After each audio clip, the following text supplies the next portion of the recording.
ఏడేడు జన్మాల బంధాలతో ఈనాడు నీడు పండించనా మరి తయారయ్యే ఉన్న వయ్యారంగా సయ్యత్తు ఒళ్ళోకి వాలంగా చూసుకొచ్చానమ్మా చూడు ఉత్సాహంగా చిన్నారి వన్నెల్ని ఏలంగా ప్రతిక్షణం పరవశం కలగగా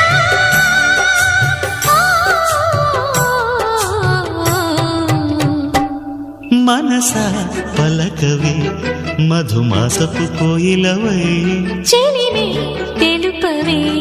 చిగురాశల గీతికవై